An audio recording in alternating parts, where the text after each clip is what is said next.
Welcome to Indian recipes. இன்றைக்கி நாம் ரொம்பவே சூப்பராகவும் ரொம்பவே ஸ்பைஸியாக இருக்கிறது மாதிரியான ஒரு இஞ்சி குழம்பு தான் பார்க்க போகிறோம். ரொம்ப ஹெல்த்தியானதும் கூட. இது நம்ம லஞ்சுக்கு வச்சு சாப்பிட்லாம். அதே மாதிரி இட்லி, தோசா இதுக்கு கூட சைடிஷாக கூட யூஸ் பண்ணிக்கலாம். வாங்க இது எப்படி பண்ணுறது அப்படின்னு பார்க்கலாம். இதுக்கு முதல்ல நான் இதில் தேங்காய் யூஸ் பண்ணியிருக்கிறேன். அதனால் இதை வறுத்தெடுத்தால் தான் இது நமக்கு ரொம்ப நாள் இருக்கும். ஸோ முதல்ல நாம் அதை லைட்டாக வறுத்து எடுத்துக்கலாம். அதாவது கொஞ்சம் சூடு பண்ணி எடுத்துக்கலாம். அதில் எண்ணெய் எதுவும் விட தேவையில்லை. அப்படியே நம்ம கொஞ்சம் வறுத்து எடுத்துக்கலாங்க.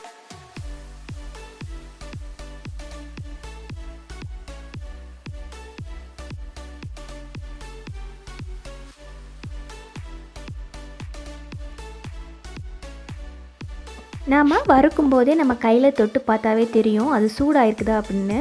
இந்த மாதிரி சூடாக இருந்துச்சு அப்படின்னா அதுக்கப்புறமா நம்ம மசாலா ஆட் பண்ணிக்கலாம். இப்போ வந்து சூடாகிடுச்சு. இப்போ நான் மசாலா ஆட் பண்ணிக்கிறேங்க. 1 டீஸ்பூன் அளவுக்கு தனியா போட்டிருக்கிறேன். காரத்துக்கு தகுந்த மாதிரி ஒரு 3 மிளகாய் போட்டிருக்கிறேங்க. 3 டீஸ்பூன் அளவுக்கு மிளகு ஆட் பண்ணியிருக்கிறேன்.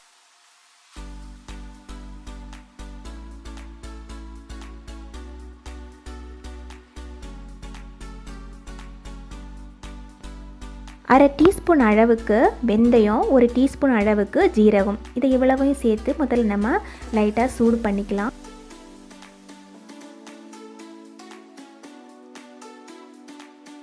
மசாலாவையும் தேங்காவையும் அந்த மாதிரி எல்லாம் சேர்த்து போட்டோம் அப்படின்னா எல்லாமே வந்து தீஞ்சு போயிடும் மசாலா எல்லாம்.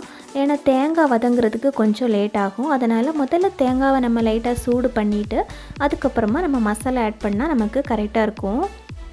இப்போது நம்ம காரத்துக்கு தகுந்த மாதிரி மிளகாய் எல்லாம் ஆட் பண்ணியிருக்கிறேங்க. உங்களுக்கு வந்து எக்ஸ்ட்ரா காரம் தேவை அப்படின்னு தோணுச்சு அப்படின்னா நீங்கள் மிளகாய் வந்து ஆட் பண்ணிக்கலாம். அதே மாதிரி நான் வந்து பொடிக்காத தனியாக தான் போட்டிருக்கிறேன். நீங்கள் வந்து தூள் இது இருந்துச்சுன்னா அதையும் போட்டுக்கலாம். இப்போ நான் கொஞ்சமாக பூண்டு எடுத்துருக்கிறேங்க. ஒரு 10 பூண்டு அளவுக்கு எடுத்து அதையும் போட்டுக்கலாங்க.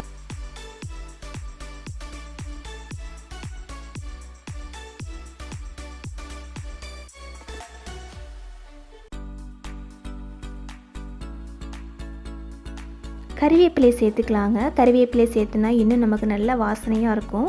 அதனால் கொஞ்சம் கறிவேப்பிலை இலைகளையும் அதில் சேர்த்து நல்லா கொஞ்சம் ஃப்ரை பண்ணி எடுத்துக்கலாம்.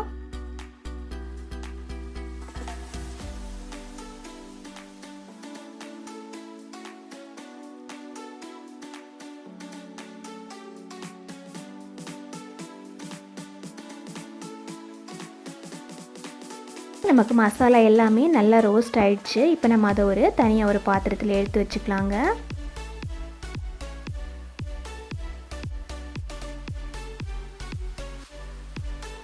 இஞ்சி வந்துட்டு இந்த மாதிரி நான் கட் பண்ணி வச்சுருக்கிறேன். சின்ன சின்னதாக கட் பண்ணி வச்சுக்கணுங்க. முதல்ல இந்த மாதிரி கட் பண்ணி வச்சுட்டோன்னா போடுறதுக்கு வசதியாக இருக்கும். அதனால் நான் முன்னாடியே இதோட தோலெல்லாம் சீவி இந்த மாதிரி அதை சின்ன சின்னதாக கட் பண்ணி வச்சுக்கிட்டேன்.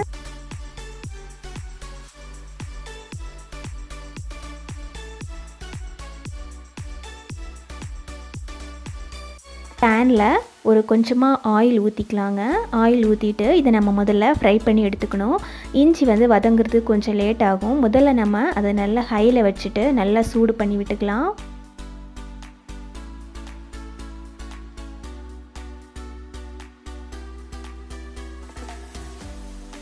சும்மா ஒரு பாதி அளவுக்கு வேகிற வரைக்கும் நல்லா ஹையில் வச்சு நம்ம கிளறிக்கிட்டே இருந்தோன்னா அது சீக்கிரமாக நமக்கு வேகும்.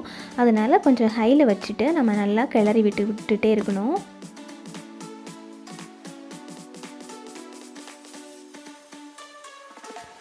இப்போது இஞ்சி குழம்புல விடுறதுக்காக ஒரு லெமன் அளவுக்கு, அதாவது ஒரு பெரிய எலுமிச்சம்பழம் அளவுக்கு புளி எடுத்து ஊற போட்டுக்கலாங்க. நம்ம செய்யும்போதே ஊற போட்டோம் அப்படின்னா இது நமக்கு தேவைப்படும். இது நம்ம கடைசியாக தான் யூஸ் பண்ண போகிறோம். அதனால் இப்போ நம்ம அதை ஊற போட்டுக்கிட்டேன். இப்போது முட்டைக்கோஸ் பொரியல் செய்யணும். முட்டைக்கோஸ் பொரியல் செய்கிறதுக்காக கடாயில் கொஞ்சமாக எண்ணெய் ஊற்றிக்கலாங்க.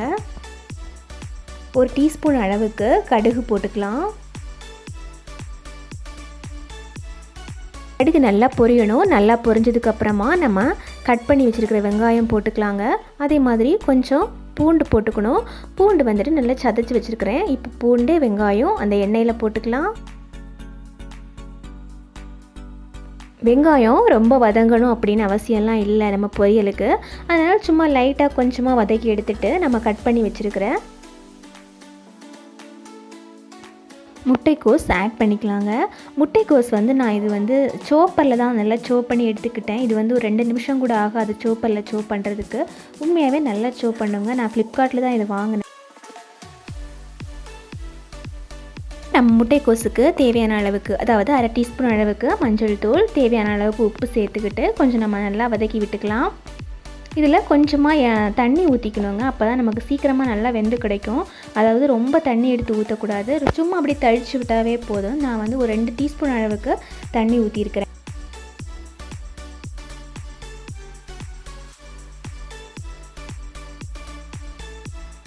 ஒரு வாட்டி நம்ம நல்லா கிளறி விட்டுட்டு இதை வந்து நம்ம மூடி வச்சாவே ஒரு 2 நிமிஷத்தில் நமக்கு வெந்து கிடைக்கும். இப்போ நம்ம அதை க்ளோஸ் பண்ணி விட்டுக்கலாம். இப்போ நம்ம போட்டிருந்த இஞ்சி வந்துட்டு வெந்துச்சா அப்படின்னு செக் பண்ணிக்கலாங்க. இன்னும் நல்லா வதங்கணும். இன்னும் ஒரு பாதி அளவுக்கு தான் வெந்திருக்குது இது. அதாவது இதை வந்து நம்ம கையில் வந்து உடச்சி பார்த்தோன்னா இது வந்து உடையணும். அப்போ தான் வந்து இது வந்து ரொம்ப நாளுக்கு நமக்கு வரும், நல்லாயிருக்கும். இப்போ பாருங்கள், கையில் வந்துட்டு இந்த மாதிரி உடைச்சோம் அப்படின்னா இது உடையுது. ஸோ இப்போ வந்து நமக்கு நல்லா ஃப்ரை ஆகிருக்குது. இப்போ நம்ம இதை ஃப்ளேமை வந்து ஆஃப் பண்ணிக்கலாம். நம்ம ஒரு மிக்ஸி ஜார் எடுத்துக்கலாங்க. நம்ம முன்னாடியே ஃப்ரை பண்ணி வச்சுருக்கிற மசாலா எல்லாம் அதில் போட்டுக்கலாம். அதே மாதிரி நம்ம ஃப்ரை பண்ணி வச்சுருக்கிற இஞ்சியும் அதில் போட்டுக்கலாங்க. எல்லாத்தையும் நல்லா நைஸாக அரைச்சி எடுத்துக்கணும்.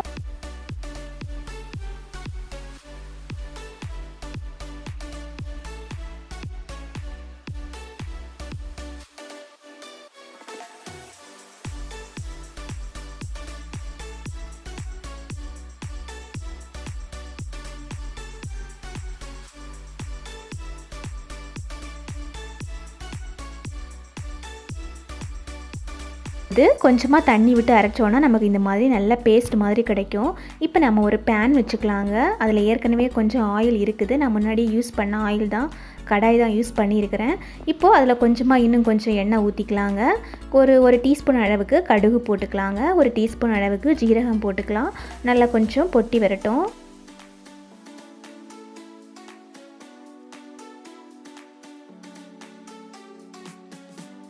கொஞ்சமாக கறிவேப்பிலைகளையும் சேர்த்துக்கலாங்க. இன்னும் கொஞ்சம் வாசனையாக இருக்கும்.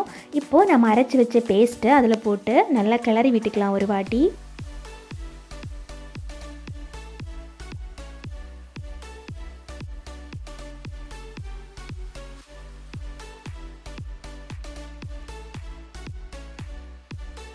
முன்னாடியே நம்ம எல்லாம் ஃப்ரை பண்ணியிருக்கும் போது நமக்கு அந்த மசாலா வாசனை எல்லாமே போயிருக்கும்.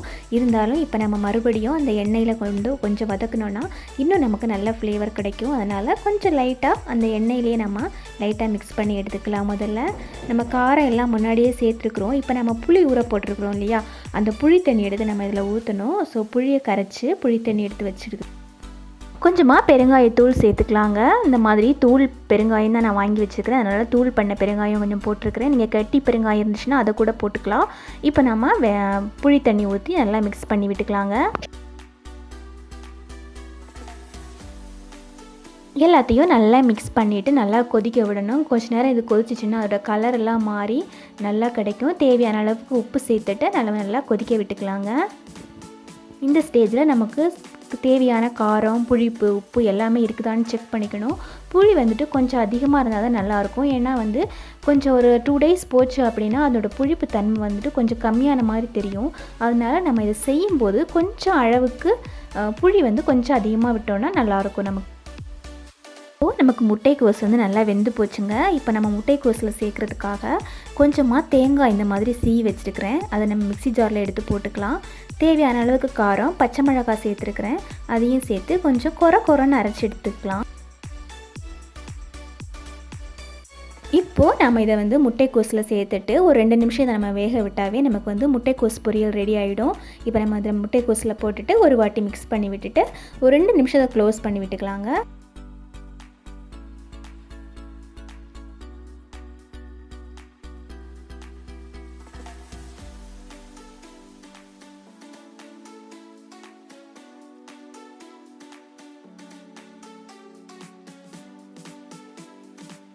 வாவ், பார்க்குறதுக்கே ரொம்ப அருமையாக இருக்குது நம்ம இஞ்சி குழம்பு.